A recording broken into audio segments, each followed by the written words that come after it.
Jeli Manjaro Rabia Putra, absen 17. Saya Iwan Rasid, absen 12. Saya Zahri Putri Samsira, absen 35. Saya Alfi Abdillah, absen 2. Saya Ana Mufia, absen 11. Saya Rasya Dustia Saputra, absen 25.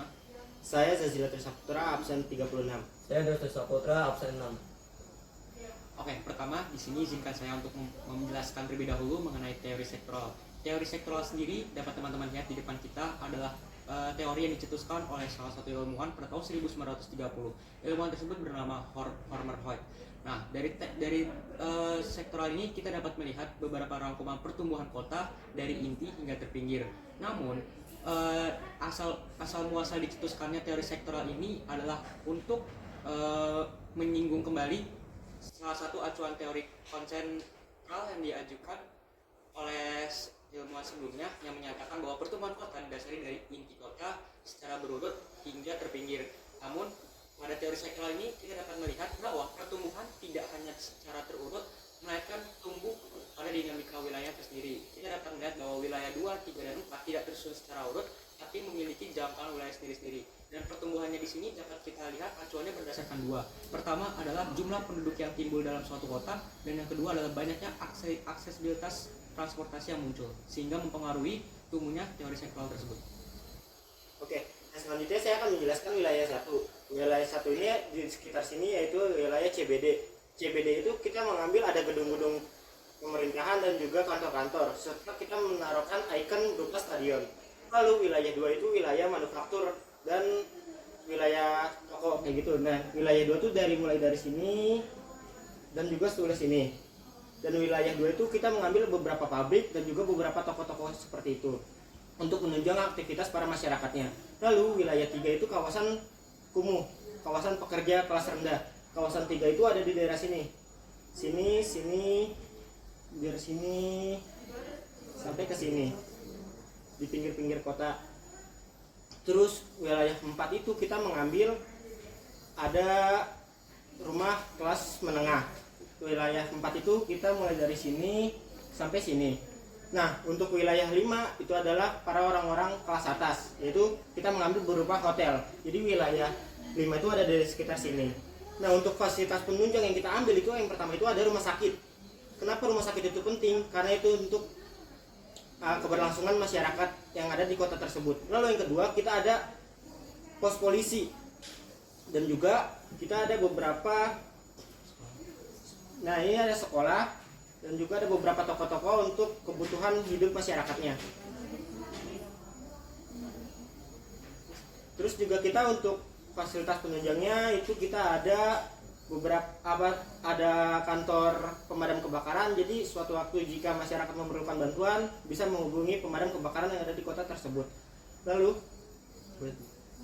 kemudian kita dapat melihat yang menjadi pengampu jalur transportasi di sini adalah kita melihat bahwa kita juga punya transportasi umum yaitu layanan jaringan busway.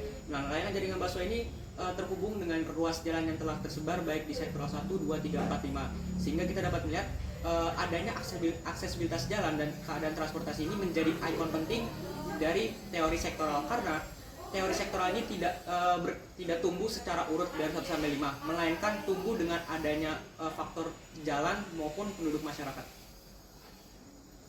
Oke, sekian dari presentasi kami kelompok sektoral. Mohon maaf apabila ada kesalahan baik pada penyampaian kata maupun pada pembuatan maket yang telah kami ajukan. Semoga dapat menjadi pembelajaran bagi teman-teman dan penonton yang lain. Kami sudahi. Wassalamualaikum warahmatullahi wabarakatuh. Assalamualaikum warahmatullahi wabarakatuh.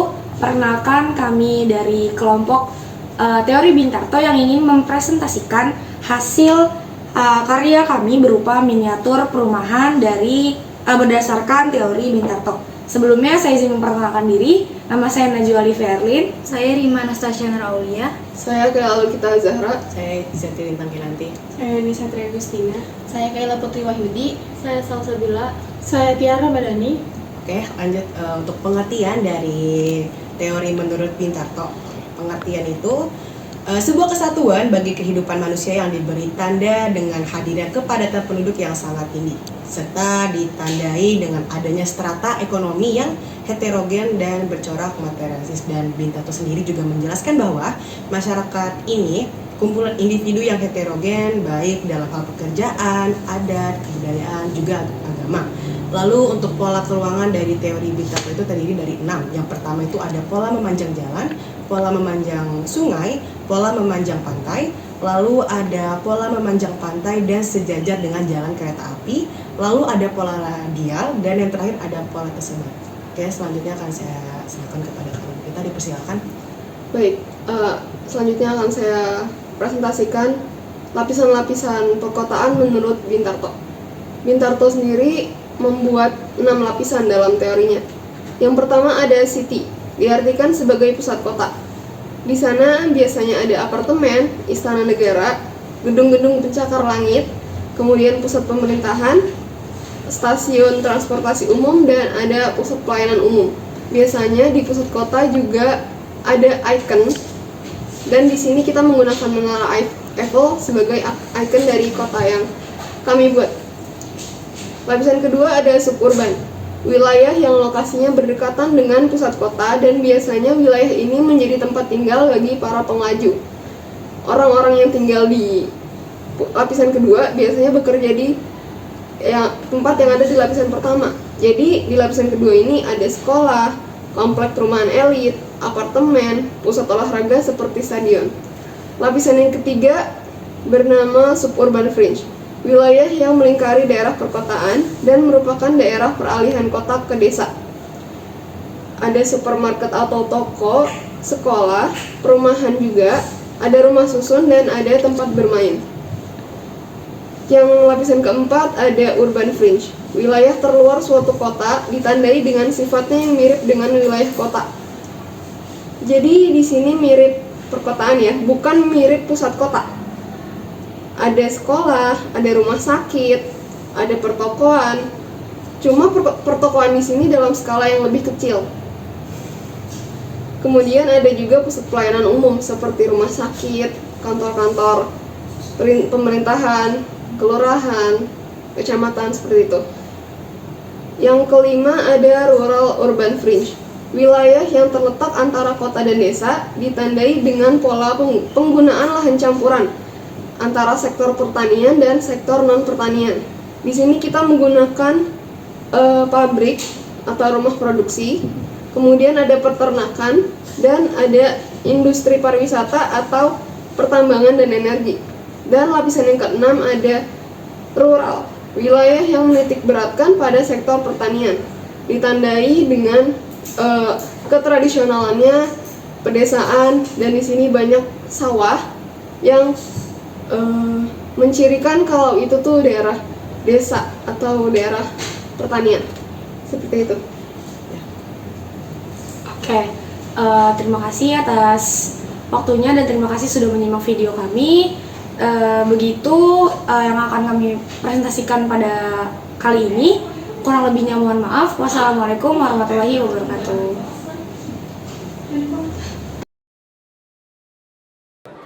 Assalamualaikum warahmatullahi wabarakatuh.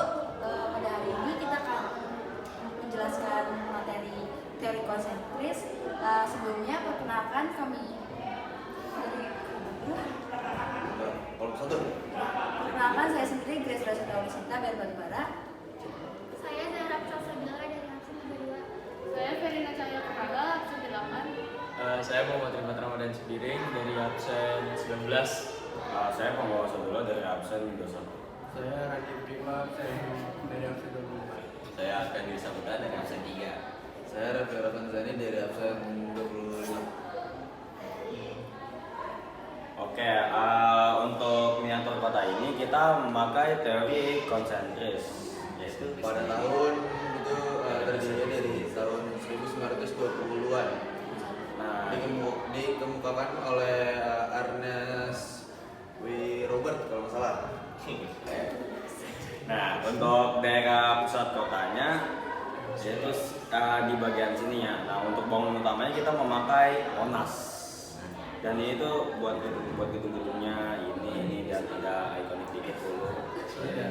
Nah, dan ini tuh yang sekitar sini untuk daerah industrinya. Nah, ada rumah sakit, pom bensin, pemadam kebakaran, rumah sakit, supermarket, dan polisi. Nah, untuk habis dari industri ada rumah daerah kelas bawah. Nah, itu nih yang ada lumut-lumutnya guys ya.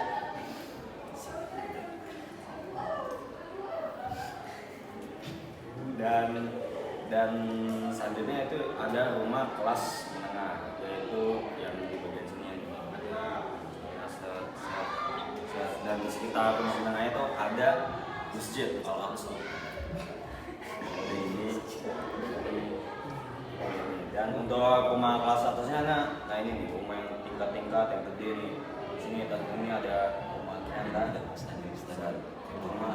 dan ini ada stadion Camp Nou kayaknya. Jangan lupa ada ini Sekian dari presentasi kelompok kami, kurang lebihnya mohon maaf. Wassalamualaikum warahmatullahi wabarakatuh. Teman-teman, pernah nggak sih kalian itu penasaran bagaimana wilayah suatu kota itu dibagi-bagi? Ada yang bilang kalau wilayah kota itu dibagi-bagi bentuknya itu melingkar, tapi emang boleh semingkar itu? Emang boleh? Nah, kami dari teori ganda yang diciptakan oleh Haris dan Uman telah membuat paket pembagian wilayah kota. Perkenalkan, saya Wisnu Chandra Wijaya, absen 21. Saya sendiri Muhammad Haris Hidayatullah, absen 18. Saya Putra Gaswanto, absen 23. Saya Gisri Madianisi, absen 10. Saya Soto Namana, absen 29. Saya Nanti, absen 4. Saya Udari Priyanti, absen 30. Saya Fajar Muhammad Rizky, absen 7. Saya Indra Satrio, absen 13. Dan di sini kami akan menjelaskan bagaimana sih teori dari Haris dan Uman ini dibentuk dari suatu wilayah kota. Nah, tapi sebelumnya kita lanjutin dulu nih bagaimana sih kita membuat paket ini. Jadi di sini pembagiannya, yang pertama terdapat zona 1 atau pusat kota. Yang bagian sini kami terinspirasi oleh salah satu fakultas di Unair.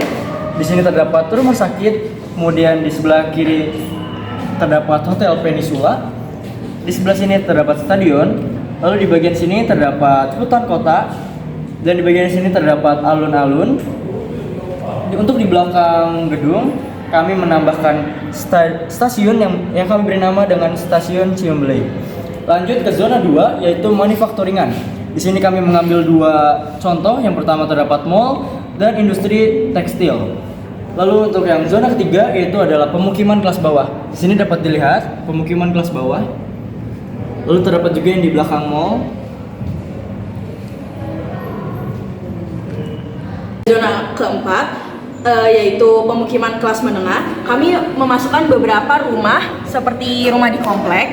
Lalu di sini ada minimarket, di sini ada sekolah SMA, di sini ada kelurahan, di sini ada Masjid Free Palestine, di sini ada sekolah dasar, dan di sini juga terdapat rumah kelas menengah.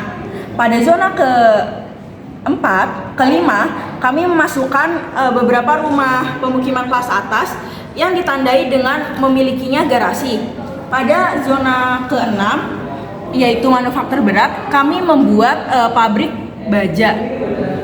Di zona wilayah yang ke-7, di sini kita ada pusat bisnis luar kota.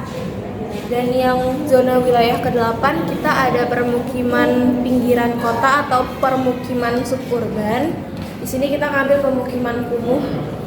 Terus yang ke zona wilayah yang ke-9 itu ada pusat industri luar kota atau pusat industri suburban. Di sini kita mengambil contoh pasar sebagai media kita untuk menunjukkan bahwa ini adalah pusat industri luar kota.